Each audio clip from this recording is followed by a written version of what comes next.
민주주의는 권리가 아닙니다. 그것은 싸워서 쟁취해야 할 전장입니다. 한국을 찾은 미국 정치학 교수는 이 땅에서 민주주의가 무엇인지 새롭게 깨닫게 되었습니다. 그는 이렇게 말했습니다. 미국에서는 정치가 적대와 냉소로만 가득 차 있습니다. 하지만 한국은 다릅니다. 이 혼란 속에서도 사람들은 여전히 민주주의를 믿고 그것을 더 나아지게 만들 수 있다는 희망을 붙들고 있어요. 한국의 민주주의는 결코 완벽하지 않았지만 그 속에는 세계가 배워야 할 살아 숨쉬는 감동이 있습니다. 대체 무슨 사연인지 오늘 사연 바로 시작하겠습니다. 안녕하세요. 저는 게일런 웨슬리, 미국에서 정치학을 가르치는 교수입니다. 지난 몇 년간 전 세계적으로 민주주의가 퇴보하고 있다는 점을 연구하고 있어요. 특히 제가 관심을 둔 건 왜 어떤 나라는 민주주의를 성공적으로 유지하는 반면 다른 나라는 실패하는가 하는 점이었어요. 미국조차도 민주주의 지수에서 완전한 민주주의 국가에서 탈락했다는 소식을 들었을 때 솔직히 말해서 충격을 받았습니다. 우리가 민주주의의 본보기로 여겨졌던 나라 아닙니까? 그런데 이젠 흠결 있는 민주주의 국가라니요. 그 와중에 한국이라는 나라가 제 눈길을 끌었습니다. 한국은 미국조차 놓친 완전한 민주주의 국가 타이틀을 유지하고 있다는 겁니다. 그동안 제가 한국에 대해 알고 있던 거라곤 K-팝, 봉준호 감독의 영화 같은 문화적 요소와 IT 강국이라는 이미지뿐이었어요. 그런데 데이터는 분명히 말하고 있었죠. 한국은 세계에서 24개밖에 없는 완전한 민주주의 국가 중 하나라는 겁니다. 특히 눈에 띈 것은 한국이 군사 독재에서 벗어난 지 불과 몇십 년 만에 민주주의 국가로 자리 잡았다는 점이었습니다. 미국은 건국 초기부터 민주주의를 해왔지만 한국은 짧은 시간에 엄청난 변화를 이루었다는 겁니다. 어떻게 그게 가능했을까요? 한국의 민주주의 성공 비결을 연구하면 다른 나라에도 적용할 수 있는 교훈을 찾을 수 있겠다는 생각이 들었어요. 처음엔 간단히 자료를 찾아보는 정도로 끝내려 했어요. 그런데 조사하면 할수록 한국이라는 나라에 직접 가봐야겠다는 생각이 들었습니다. 논문을 쓸 자료를 수집할 겸 현지에서 한국의 정치와 민주주의를 직접 체험해보고 싶었어요. 출발 전날, 저는 집 서재에서 한국에 대해 조사한 자료를 다시 한번 정리하며 밤늦게까지 고민했습니다. 한편으로는 설레면서도 또 한편으로는 긴장되었어요. 왜냐하면 한국의 민주주의가 성공적이라고는 하지만 데이터와 실제 현실은 다를 수도 있거든요. 한국행 비행기가 인천국제공항에 착륙했을 때 저는 한국 땅을 처음 밟는 외국인으로서의 설렘과 연구자로서의 호기심에 사로잡혔습니다. 한국은 저를 실망시키지 않을 거라고 확신했어요. 아니, 어쩌면 기대 이상일지도 모른다는 생각에 웃음이 나왔습니다. 한국에 도착한 지 며칠 만에 저는 서울 한복판에 있는 한 대형 광장을 방문하게 되었어요. 그날은 주말이었는데 예상치 못한 장면이 제 눈에 들어왔습니다. 수많은 사람들이 광장에 모여 큰 집회를 열고 있었어요. 미국에서도 집회는 흔한 일이지만 종종 극단적 충돌로 이어지곤 했거든요. 그런데 이 광경은 달랐습니다. 수많은 인파가 몰려 있었지만 질서정연했고 마치 축제 분위기 같았어요. 주최 측의 연설이 끝난 후 사람들은 자연스럽게 쓰레기를 모아 정리하는 모습까지 보았습니다. 그 광경은 정말 충격적이었어요. 아니, 이렇게 많은 사람들이 모여서도 충돌 없이 목소리를 낼 수 있다고. 저는 미국의 대규모 시위를 떠올리며 고개를 저었습니다. 미국에서는 이런 규모의 집회가 열리면 항상 폭력 사건이나 경찰과의 충돌이 발생하기 마련이었거든요. 서울의 한 유명한 연구기관에서 민주주의에 대해 강연을 들을 기회가 있었습니다. 그곳에서 한 한국 교수님이 말하길 한국은 민주주의를 통해 문제를 해결하려고 노력합니다. 물론 정치적 갈등이 있지만 결국 시민들이 적극적으로 참여하면서 균형을 찾아가는 것이 우리의 특징입니다라고 하셨어요. 그 말을 듣는데 머리가 멍해졌습니다. 제가 그날 광장에서 본 집회가 바로 그 말씀의 실체였던 거죠. 한국은 1987년 이후 민주적인 선거를 통해 평화적으로 정권을 교체해왔다고 해요. 하지만 제가 깜짝 놀란 건 정권이 바뀌어도 대규모 반란이나 쿠데타 같은 일이 일어나지 않았다는 점이었어요. 그동안 제가 연구해온 여러 나라들에서는 정권 교체는 곧 혼란의 시작이었거든요. 이라크나 리비아 같은 곳에서는 독재자가 몰락한 뒤에 더 큰 혼란과 내전이 일어났습니다. 그날 강연 이후 저는 한국의 시민들에게도 깊은 감명을 받았습니다. 인터뷰를 통해 만난 사람들은 하나같이 정치에 대해 잘 알고 있었고 자기 의견을 당당히 말했어요. 저는 투표를 절대 빠지지 않아요. 한 표가 세상을 바꿀 수 있잖아요. 라고 말하던 한 대학생의 목소리가 아직도 생생히 기억납니다.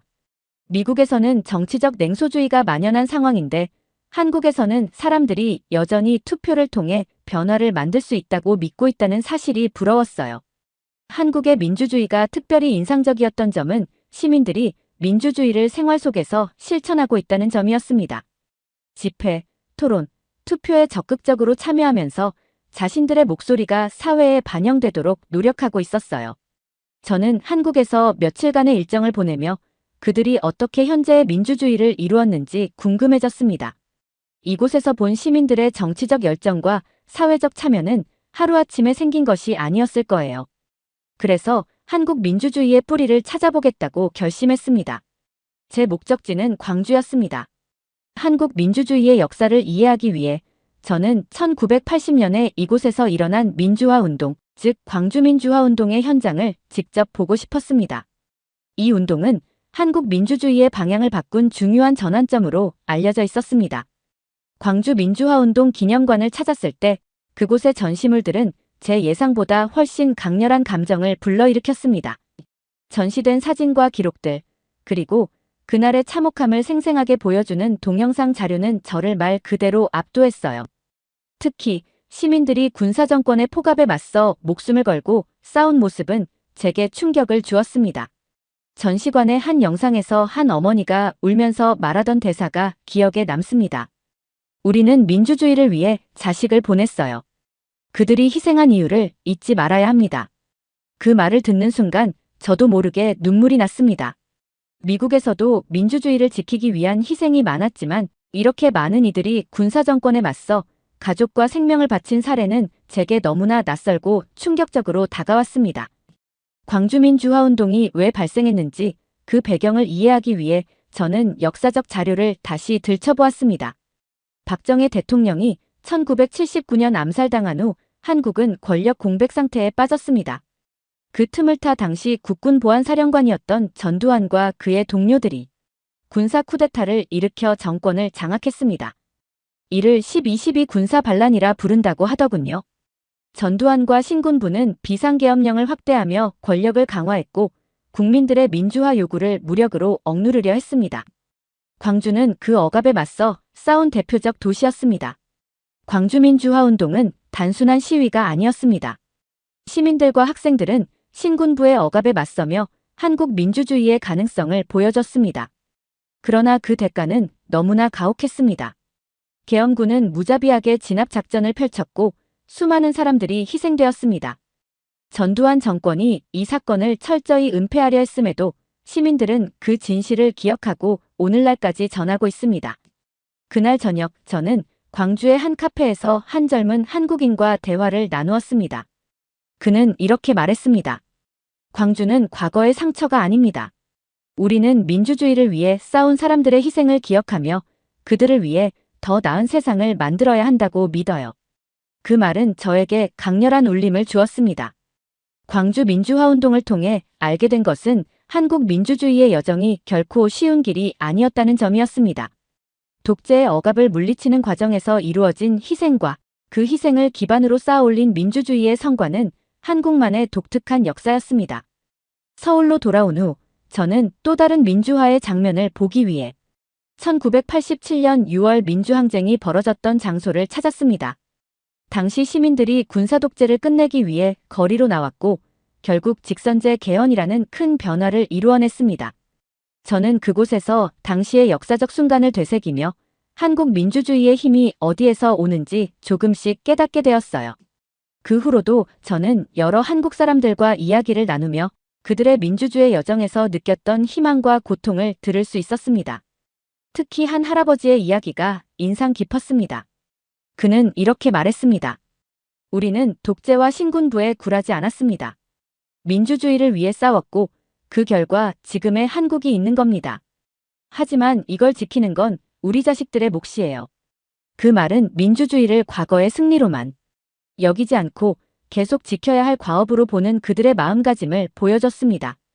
한국에서 민주주의의 뿌리와 현재를 탐구하며 보낸 며칠 동안 저는 제 나라, 미국을 떠올리지 않을 수 없었습니다.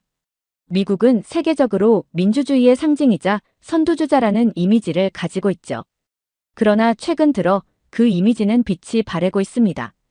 특히 2021년 미국 의사당 폭동 사건은 저를 비롯한 수많은 사람들에게 충격을 주었어요. 세계에서 가장 강력한 민주주의 국가라는 자부심이 그날 한순간에 무너져 내리는 기분이었죠. 그런 생각이 한국에서 더 선명해졌습니다. 서울거리 곳곳에서 시민들이 자유롭게 정치적 의견을 표현하고 다양한 관점에서 토론을 벌이는 모습을 보며 부러움을 느꼈습니다. 한국 시민들은 정치에 대해 훨씬 더 적극적이고 참여적이었어요.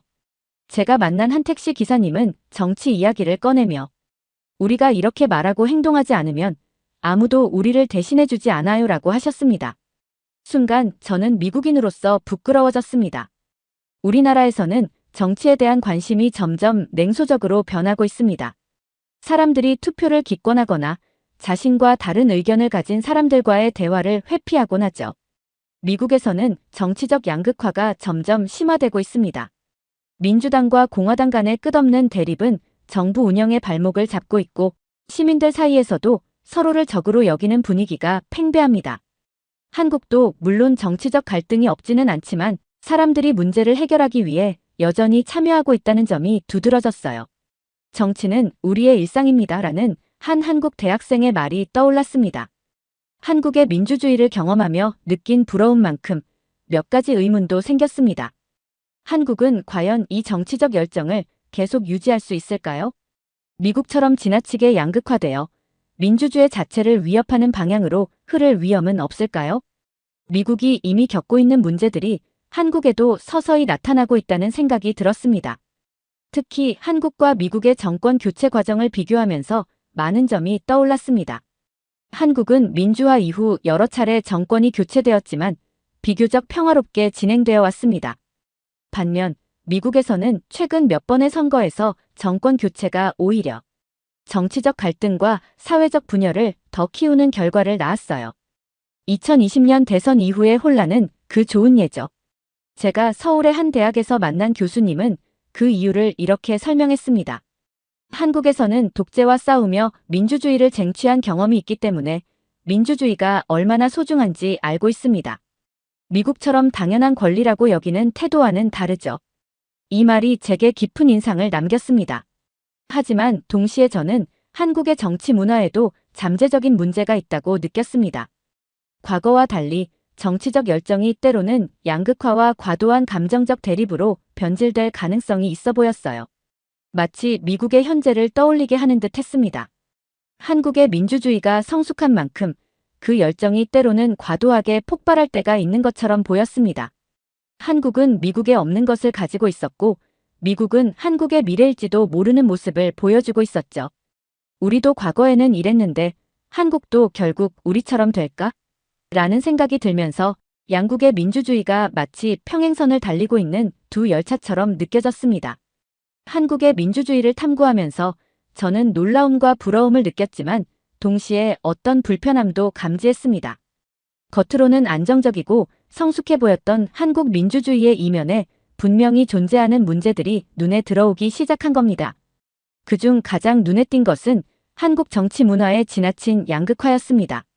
미국에서 정치적 양극화를 연구해온 사람으로서 저는 이 현상이 한국에도 점점 더 뿌리를 내리고 있다는 사실에 충격을 받았습니다.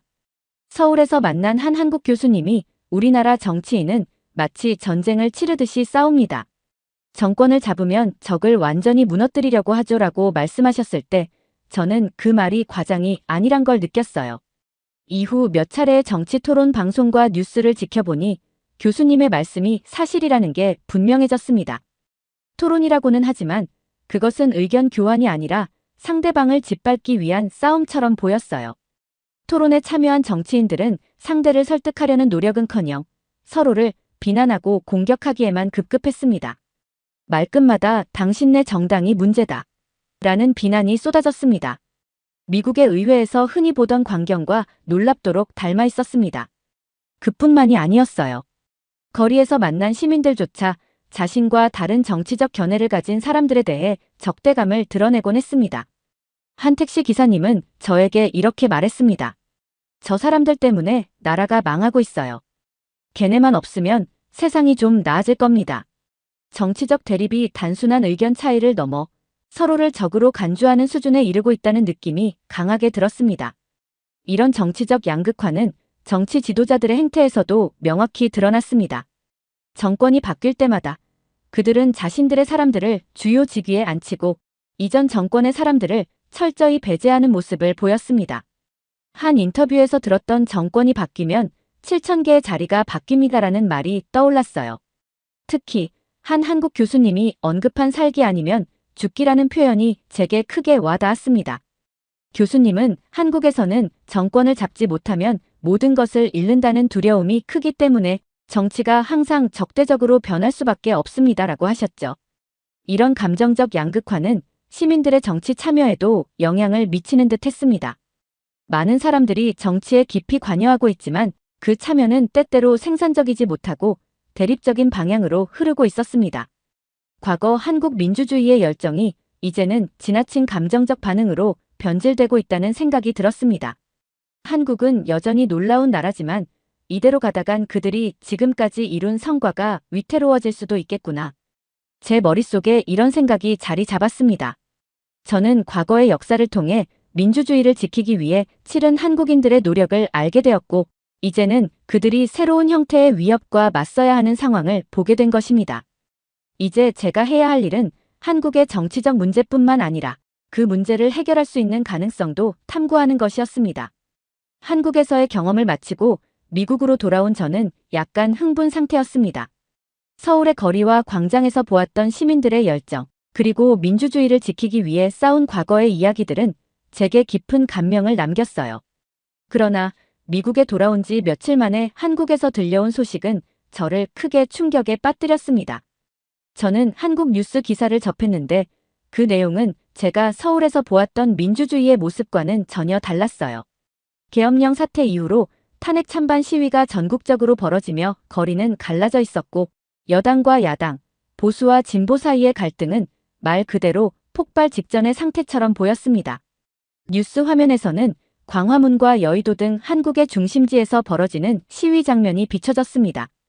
탄핵을 찬성하는 시민들은 민주주의 수호를 외치며 태극기를 들고 있었고, 탄핵을 반대하는 쪽은 정치적 음모라고 주장하며 그들만의 집회를 열고 있었습니다. 저는 서울에서 느꼈던 단합과 열정이 어디로 갔는지 의아했습니다. 한국이 이토록 분열되어 있다는 사실은 그 당시 현장에서 느끼지 못했던 부분이었어요. 한 인터뷰 장면이 특히 기억에 남습니다. 한 시위 참가자는 우리가 이렇게 나서지 않으면 민주주의가 무너질 겁니다라고 말했고, 반대편에 서 있던 사람은 이건 민주주의가 아니라 권력 쟁탈전일 뿐이에요라고 항변했어요. 두 사람 모두 민주주의를 이야기하고 있었지만 그 의미는 전혀 다른 방향으로 해석되고 있었습니다. 한국의 시민들은 여전히 정치적 참여에 열정적이었지만 그 참여가 서로를 향한 적대감으로 변질된 것처럼 보였습니다. 더 놀라운 건 국회에서도 이 갈등이 그대로 반영되고 있다는 점이었어요. 뉴스에서 보니 여당과 야당 의원들이 의사당에서 서로 고성을 지르며 충돌하는 모습이 방송되었습니다. 이런 모습은 제가 한국에서 경험했던 질서 정연한 집회와는 완전히 상반된 것이었습니다. 한국의 정치적 양극화는 시민들 사이의 갈등이 아니었습니다. 그것은 정치 지도자들까지 완전히 삼켜버린 것처럼 보였어요. 저는 서울에서 만났던 교수님의 말이 떠올랐습니다. 그분은 이렇게 말씀하셨죠. 한국 정치에는 내가 아니면 안 된다는 생각이 팽배합니다. 정권 교체는 변화가 아니라 상대를 완전히 무너뜨리는 과정처럼 여겨져요. 그때는 그 말이 와닿지 않았지만 이제는 뉴스 화면을 보며 그 의미를 온몸으로 느꼈습니다. 특히 한 뉴스는 한국 국회에서 벌어진 상황을 상세히 다루고 있었습니다. 여당과 야당은 서로의 발언을 막으려고 끊임없이 고성을 질렀고 심지어 몸싸움까지 벌어졌습니다. 법안을 통과시키는 과정은 이미 물 건너간 것처럼 보였어요. 저는 서재로 돌아와 한국에서의 경험과 지금 접한 뉴스를 비교하며 혼란스러운 감정을 글로 정리하려 했습니다. 내가 본 한국은 이상적이었을지도 몰라. 하지만 현실은 그 이상 뒤에 숨겨져 있었던 거야. 스스로에게 이렇게 말하며 한국이 겪고 있는 문제의 본질을 파악하려 애썼습니다. 며칠 후 저는 다시 한번 한국 뉴스를 확인했습니다. 그중 한 기사가 눈길을 끌었어요. 탄핵 찬반 시위가 여전히 진행 중이었지만 시민들 사이에서 대화와 타협의 필요성을 이야기하는 목소리도 들리기 시작했다는 내용이었죠. 격렬한 충돌과 갈등 속에서도 한국 사람들은 여전히 문제를 해결하기 위해 스스로 나서는 방법을 알고 있었습니다.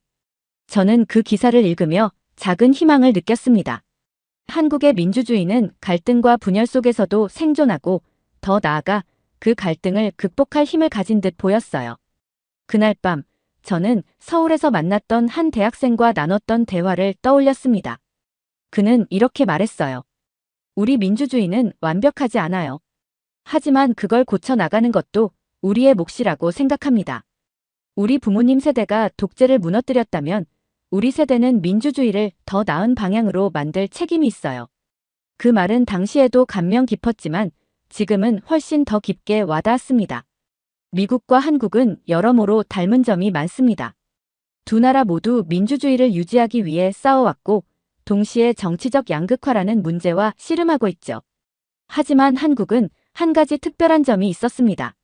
시민들이 여전히 민주주의를 개선할 수 있다는 믿음을 가지고 있다는 겁니다. 저는 한국의 문제를 실패로만 볼 수 없다고 생각했습니다. 그들은 여전히 싸우고 있었습니다. 그리고 그 싸움은 때로는 추하게 보일지라도 민주주의를 포기하지 않겠다는 의지의 표현이라고 볼 수도 있었습니다. 한 뉴욕타임스 기자가 쓴 한국에 대한 기사 제목이 떠올랐습니다. 소란스러운 민주주의, 한국이 보여주는 정치적 열정의 두 얼굴. 그 표현이 지금의 한국 상황을 정확히 설명하는 듯 했어요. 저는 논문 초안을 작성하며 한국 민주주의의 강점과 약점을 동시에 담아내기로 했습니다. 한국은 분명히 아직도 해결해야 할 많은 문제를 가지고 있지만 그들의 역사와 시민들의 열정을 볼 때 그들은 앞으로도 새로운 해법을 찾아낼 가능성이 높아 보였습니다. 마지막으로 저는 한국에서 경험한 것을 학생들과 나누기로 결심했습니다. 한국의 민주주의는 여전히 진행 중인 이야기였고 그 이야기를 통해 미국에서도 배울 점이 많을 것이라는 생각이 듭니다. 강의 준비를 하며 저는 이런 문장을 적어두었습니다. 민주주의는 종종 혼란스럽고 갈등으로 가득 차 있지만 그것이 바로 민주주의가 살아있다는 증거일지도 모릅니다. 한국은 그 점에서 우리가 배워야 할 중요한 교훈을 주는 나라입니다. 한국은 지금 혼란 속에 있었지만 저는 그 혼란 속에서 희망을 보았습니다.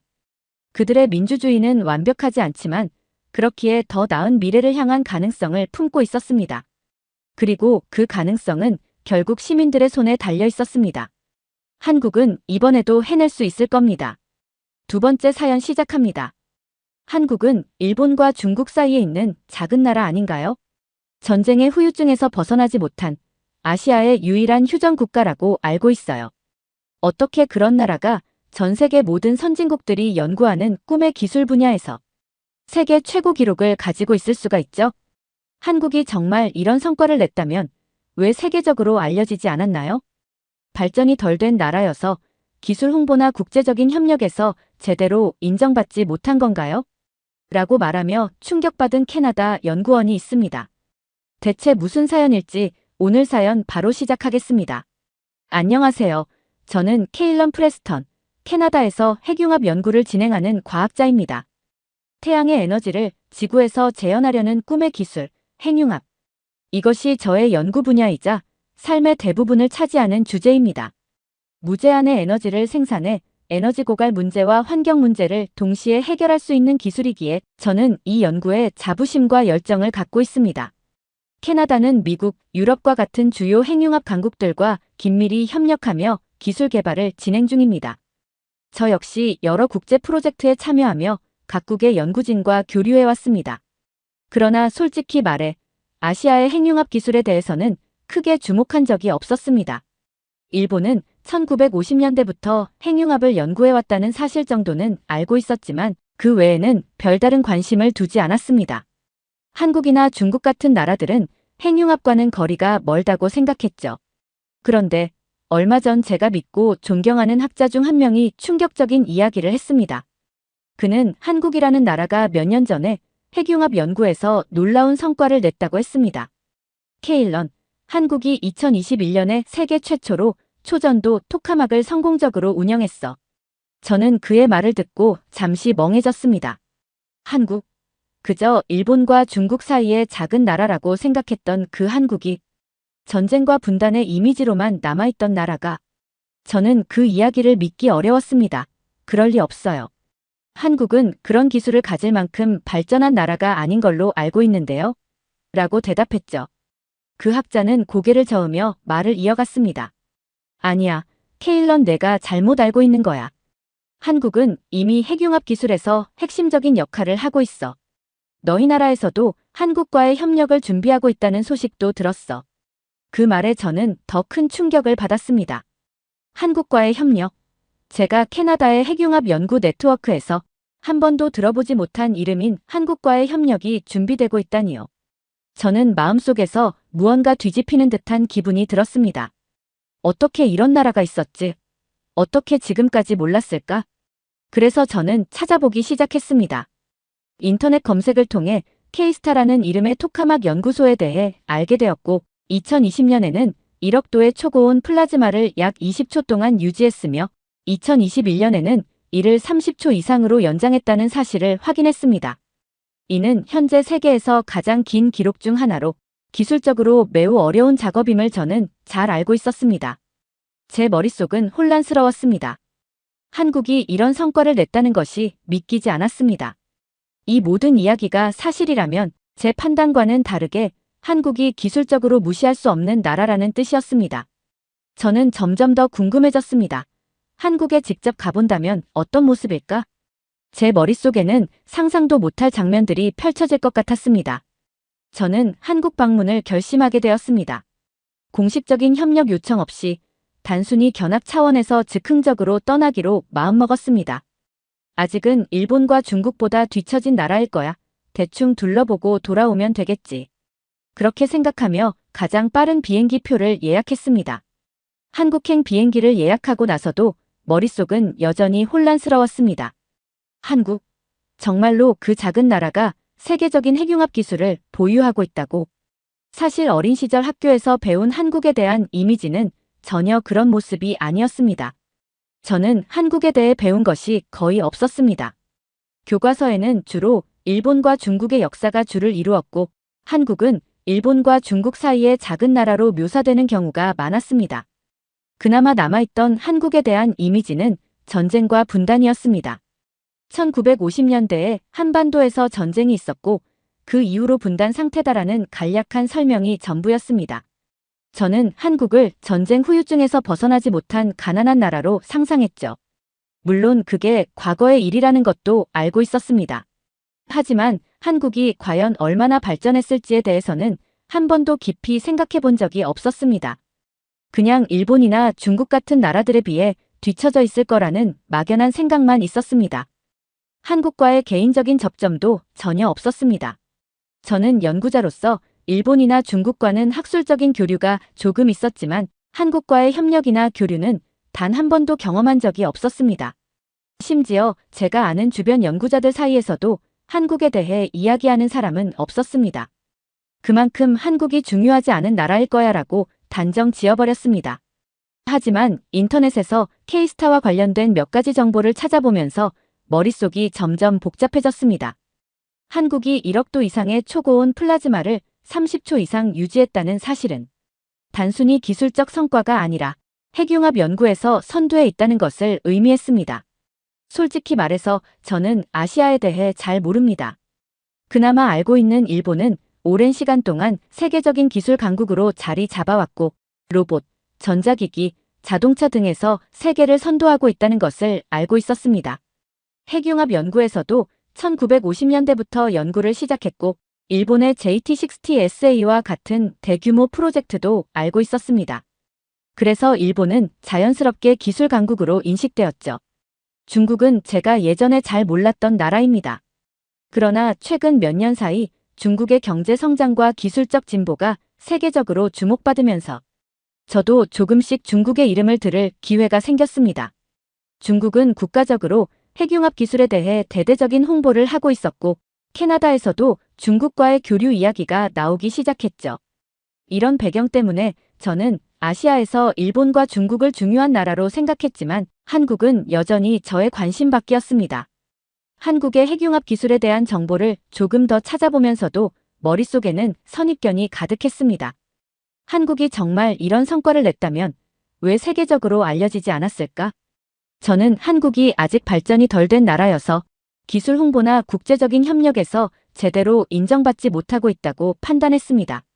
제 머릿속에서 한국은 여전히 어딘가 작고 소외된 개발도상국이라는 이미지에서 크게 벗어나지 않았습니다. 그렇다고 해서 제 호기심이 사라진 것은 아니었습니다.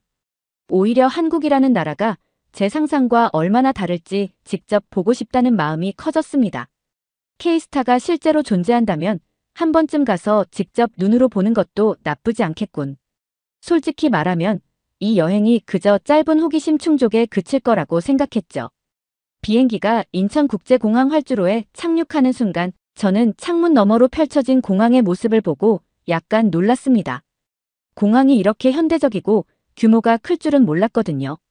사실 공항이 크다고 해서 그 나라 전체가 발전된 것은 아니겠지만 처음부터 제 예상과는 다른 모습이 펼쳐지니 적잖이 당황스러웠습니다. 공항에서 시내로 가는 리무진 버스를 타고 이동하면서 저는 창밖을 바라봤습니다. 고속도로를 따라 질서정연하게 달리는 차들, 깨끗하게 정비된 도로, 그리고 도시로 다가갈수록 점점 더 높아지는 고층 건물들. 점차 압도당하는 기분이 들었습니다. 서울에 도착했을 때 제 예상은 완전히 빗나갔습니다. 제가 생각했던 한국은 전쟁 후유증에서 벗어나지 못한 소박하고 단순한 나라였습니다. 하지만 눈앞에 펼쳐진 서울은 그와 정반대였습니다. 현대적인 건축물들이 도시 전역에 가득했고 거리를 오가는 사람들의 모습은 활기차고 세련되었습니다. 저는 잠시 말을 잃었습니다. 스마트폰을 꺼내 인터넷 연결을 시도했는데 바로 연결되었습니다. 그것도 정말 놀라울 정도로 빠른 속도로요. 저는 여행 중에도 인터넷이 잘 안 되는 경우를 종종 경험했는데 한국에서는 연결이 거의 즉각적으로 이루어졌습니다.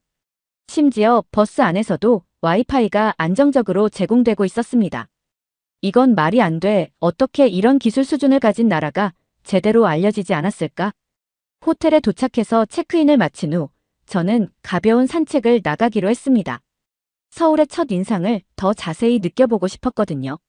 도시의 거리를 걷는 동안 저는 마치 다른 차원에 온 것 같은 기분이 들었습니다. 거리 곳곳에 위치한 스마트한 시설들, 앱 하나로 이용할 수 있는 공유 자전거와 전동 킥보드, 그리고 첨단 기술이 접목된 교통 시스템까지. 이곳은 제가 상상했던 이미지와는 완전히 다른 미래 도시였습니다.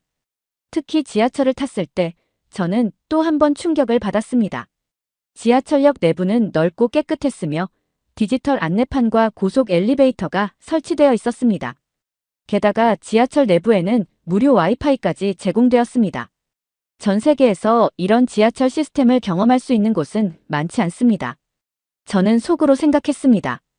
이 정도면 캐나다보다 훨씬 앞서 있다고 해도 과언이 아니야. 도대체 어떻게 이런 시스템을 구축한 거지? 그날 저는 호텔로 돌아오며 스스로에게 묻지 않을 수 없었습니다. 내가 한국을 너무 몰랐던 건 아닐까? 서울에서의 짧은 몇 시간 동안 저는 제 안에 깊이 자리 잡고 있던 선입견이 산산조각 나는 것을 느꼈습니다. 저는 한국이라는 나라가 단순히 핵융합 기술을 연구하는 곳이 아니라 그 이상이라는 사실을 깨닫기 시작했습니다. 이 나라는 제가 경험한 어떤 곳보다 독특했고 놀라운 가능성을 품고 있었습니다. 다음 날 저는 아침 일찍 일어나 K스타 연구소로 향했습니다. 어제 서울에서 받은 충격이 가라앉을 새도 없이 오늘은 한국의 핵융합 연구 성과를 직접 확인할 기회가 주어질 것이라는 생각에 설렘과 긴장감이 뒤섞여 있었습니다. 연구소에 도착하자마자 처음 느낀 것은 철저한 보안 체계였습니다. 건물 입구에는 엄격한 출입관리 시스템이 있었고 저는 외국 방문자임을 밝히며 견학 신청을 요청했습니다. 하지만 접수 데스크 직원은 미리 예약이 되어 있지 않으면 방문이 어렵다는 점을 정중하게 설명했습니다. 저의 즉흥적인 결정이 조금 경솔했던 걸까요? 어떻게든 들어갈 수 있을 줄 알았는데 라는 생각이 들며 당황스러웠습니다. 다행히도 제가 핵융합 연구를 하는 학자라는 점을 강조하고 견학 목적을 구체적으로 설명하자 제한적인 범위에서라도 방문을 허가받을 수 있었습니다. 물론 핵심 실험 구역은 접근이 불가능했지만 기본적인 소개와 K스타의 성과에 대한 설명을 들을 수 있는 프로그램에 참여할 기회를 얻었습니다. 견학은 연구소 직원의 안내로 시작되었습니다. 처음으로 보여준 것은 K스타 연구소의 주요 설비와 성과를 시각적으로 보여주는 디스플레이였습니다. 거대한 스크린에는 K스타의 핵융합 실험 장치와 초고온 플라즈마 실험 데이터가 실시간으로 표시되어 있었고 그 아래에는 한국의 핵융합 연구 발전 과정을 설명하는 자료들이 정리되어 있었습니다. 직원이 말했습니다. K스타는 세계 최초로 초전도 자석을 활용해 플라즈마를 안정적으로 가두는데 성공한 장치입니다.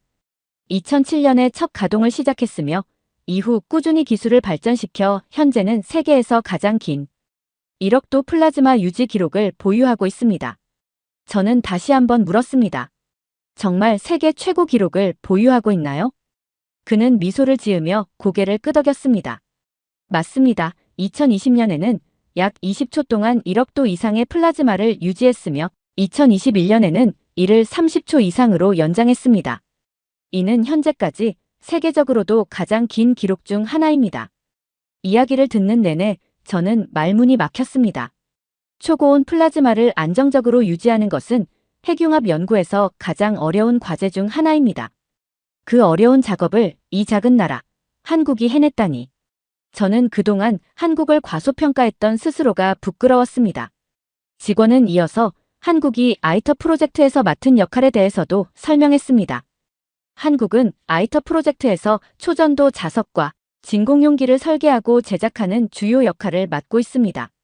아이터의 성공적인 운영을 위해 필수적인 부품들을 한국이 책임지고 있습니다. 이 말에 저는 또 한 번 충격을 받았습니다. 한국은 단순히 자국 내 연구에 그치지 않고 전 세계가 참여하는 프로젝트에서도 핵심적인 역할을 하고 있었습니다. 견학이 끝나고 나올 때쯤 저는 K스타 장치의 일부를 먼 발치에서나마 볼 수 있었습니다. 거대한 토카막 장치는 그야말로 미래 기술의 상징처럼 보였습니다. 플라즈마가 생성되고 유지되는 과정을 실제로 보지 못한 것이 아쉬웠지만 그것만으로도 충분히 놀라웠습니다. 연구소 방문 이후 저는 저녁 시간까지도 멍한 상태로 있었습니다. K스타에서 들은 이야기와 본 것들이 머릿속에서 떠나질 않았습니다. 한국이 핵융합 기술을 이 정도로 발전시켰다는 사실은 제가 예상했던 것보다 훨씬 더 큰 충격이었습니다. 지금까지 저는 아시아에서 일본과 중국만이 기술 강국이라고 생각했지만 한국은 그들보다도 더 앞선 영역에서 혁신을 이뤄내고 있었습니다. 저는 스스로를 자책하며 남은 시간 동안 더 많은 것을 보고 느껴야겠다는 결심을 했습니다. 다음 날 저는 호텔에서 전날 연구소에서 알게 된 것들을 정리하며 기록했습니다. 한국의 많은 것도 보고 싶었지만 연구소에서 새롭게 알게 된 사실들이 더 충격적이었거든요. 한참을 노트북으로 자료를 정리하고 있는데 창밖을 바라보니 해가 저물어가고 있었습니다. 문득 서울의 밤거리를 보고 싶다는 생각이 들었습니다. 어둠이 내려앉은 도시는 어떨지 궁금했기 때문입니다. 원래라면 밤에는 위험할 수도 있다는 생각에 주저할 수도 있었지만 낮에 느낀 도시의 안전한 분위기가 저를 더 자유롭게 만들었습니다. 저는 서울의 중심부로 향하기로 했습니다. 도심에 도착했을 때 제 눈앞에 펼쳐진 광경은 상상을 초월했습니다. 한국의 도시는 밤이 되자 낮보다 더 화려한 모습으로 변했습니다. 거리를 가득 채운 네온사인과 LED 조명이 서울의 빌딩 숲을 환하게 밝혔고 그 아래에는 수많은 사람들이 활기차게 거리를 거닐고 있었습니다. 이건 낮에도 느껴보지 못한 활력이야. 밤인데도 이 정도라니 믿을 수 없어. 저는 처음으로 한국이라는 나라의 에너지를 피부로 느낄 수 있었습니다. 특히 한강 근처에서 본 야경은 정말 압도적이었습니다. 강변을 따라 이어진 산책로에는 사람들이 끊임없이 오갔고 자전거를 타거나 강가에 앉아 담소를 나누는 모습이 곳곳에서 보였습니다. 이게 정말 전쟁 후유증을 겪은 나라라고 제가 스스로에게 물었습니다. 강 위로는 반짝이는 다리와 고층 빌딩의 불빛이 반사되어 마치 살아 숨쉬는 예술 작품 같았습니다. 한국은 정말 모든 순간에 계획과 디테일을 담아낸 듯 했습니다. 더 흥미로웠던 점은 이 도시가 낮과 밤의 경계를 아예 지웠다는 사실이었습니다. 보통 제가 알고 있는 도시는 저녁 시간이 지나면 점점 조용해지기 마련입니다. 심지어 캐나다의 대도시에서도 밤에는 외출을 삼가라는 말을 자주 듣곤 했죠. 그러나 서울은 달랐습니다. 이곳은 밤이 되자 오히려 더 활기를 띠었습니다. 심지어 골목길이나 사람들이 드문 곳조차 안전하게 느껴졌습니다. 저는 한국의 치안에 또 한 번 놀라지 않을 수 없었습니다.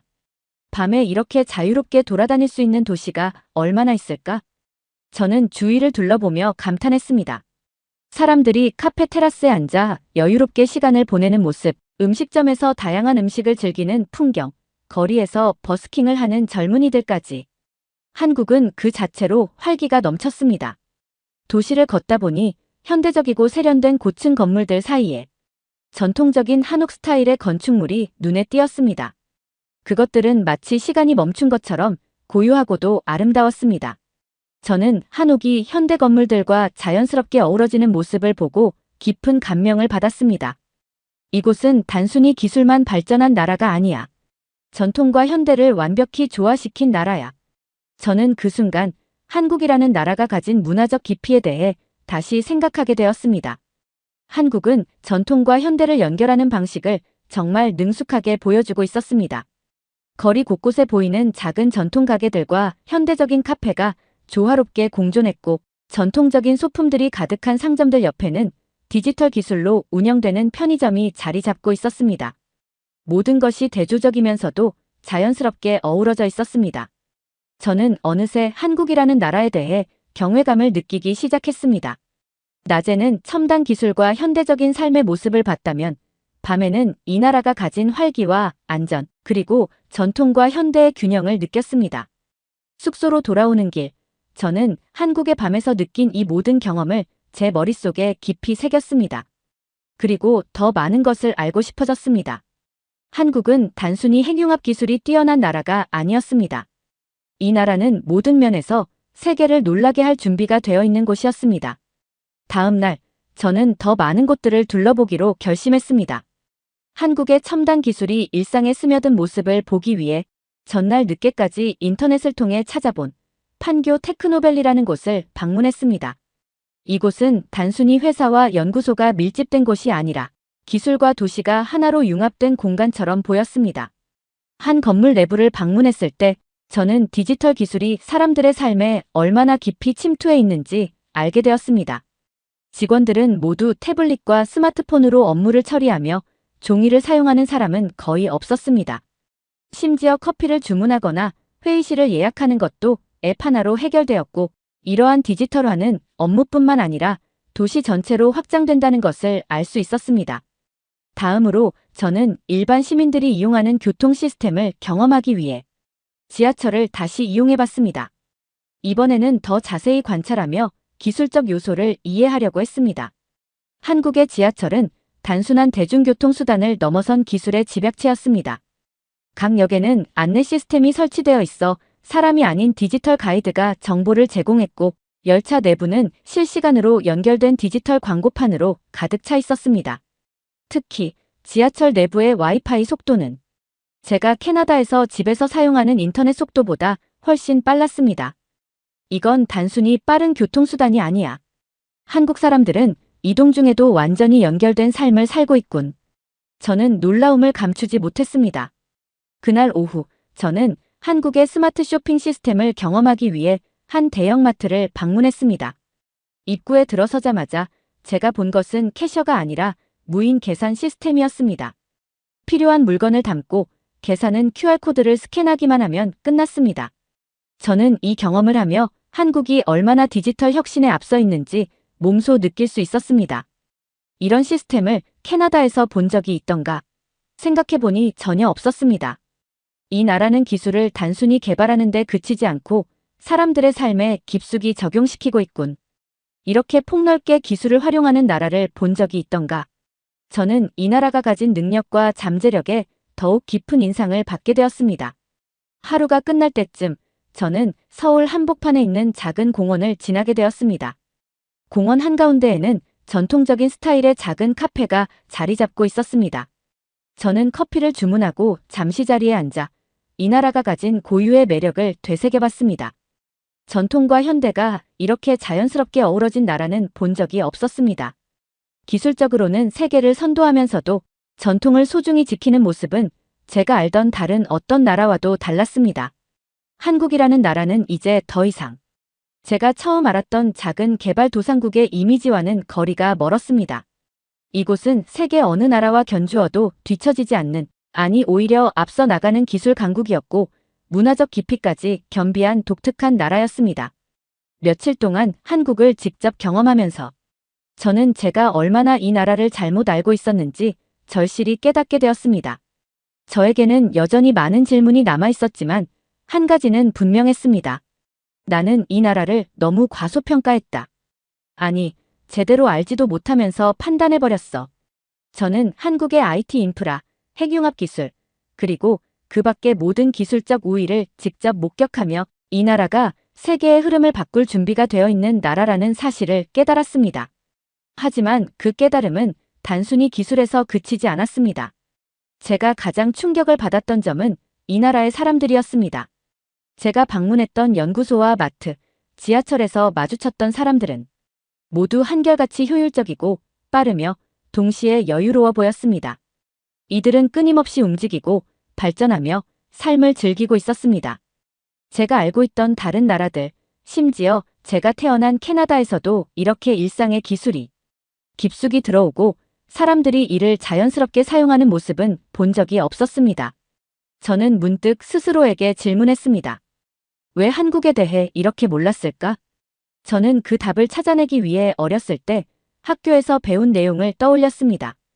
전쟁과 분단이라는 키워드가 한국의 대부분을 차지했고 그 이후로 어떤 발전이 이루어졌는지는 다뤄지지 않았습니다. 서구권 학계에서는 아시아의 연구 성과를 과소평가하거나 관심을 덜 기울이는 경향이 있습니다. 많은 국제학회가 서구권에서 열리기 때문에 아시아의 연구는 거의 다뤄지지 않는 경우도 많죠. 저뿐 아니라 함께 연구하는 캐나다 동료들조차 한국에 대해 이야기하는 사람은 없었으니까요. 저 자신도 어린 시절 배운 내용으로만 한국을 판단했으며 이 작은 나라가 세계 무대에서 중요한 역할을 할 수 있다는 생각조차 하지 않았습니다. 하지만 지금은 모든 것이 달라졌습니다. 저는 K스타의 연구성과 아이터 프로젝트에서의 한국의 기여, 그리고 한국의 첨단 기술력에 대해 직접 눈으로 확인했습니다. 점심 무렵 저는 근처에 있는 한 도서관을 방문했습니다. 이곳은 전통적인 도서관과는 전혀 다른 모습이었습니다. 책과 자료들이 디지털 스크린으로 제공되었고 많은 사람들이 전통적인 책상 대신 개인용 디지털 키오스크에서 작업을 하고 있었습니다. 카페를 가도 대화를 나누는 사람보다는 노트북으로 업무를 하거나 공부하는 사람들이 많았습니다. 저녁이 되어 저는 한강 주변을 다시 찾았습니다. 강가를 따라 걷는 사람들의 모습은 여전히 활기찼고 도시의 불빛은 한강에 비쳐 반짝였습니다. 저는 이곳에서 며칠 전과는 다른 마음으로 한국을 바라보고 있었습니다. 이 나라는 단순히 발전된 나라가 아니라 새로운 형태의 선진국이라는 생각이 들었습니다. 숙소로 돌아오며 저는 한국에서의 마지막 날이 가까워져 간다는 사실에 아쉬움을 느꼈습니다. 동시에 제가 이곳에서 배운 모든 것을 캐나다로 돌아가 어떻게 전달할지 고민하기 시작했습니다. 한국에서의 마지막 날, 저는 호텔방 창문을 열고 서울의 아침 풍경을 바라보며 깊은 생각에 잠겼습니다. 며칠간의 경험으로 한국이 제가 상상했던 모든 것을 넘어서는 완전히 새로운 차원의 나라라는 확신이 들었습니다. 공항으로 향하기 전 저는 다시 한번 서울의 거리를 걸으며 이 도시의 숨겨진 매력을 느껴보기로 했습니다. 도시 곳곳에 숨겨진 디테일들이 이제는 다르게 보였습니다. 그저 눈길을 끌기 위한 화려함이 아니라 효율성과 삶의 질을 높이기 위해 설계된 것들이란 걸 깨달았으니까요. 특히 거리 곳곳에 설치된 실시간으로 교통정보를 제공하는 디지털 스크린은 사람들이 별다른 의식 없이도 더 편리한 생활을 할 수 있도록 설계된 모습이었습니다.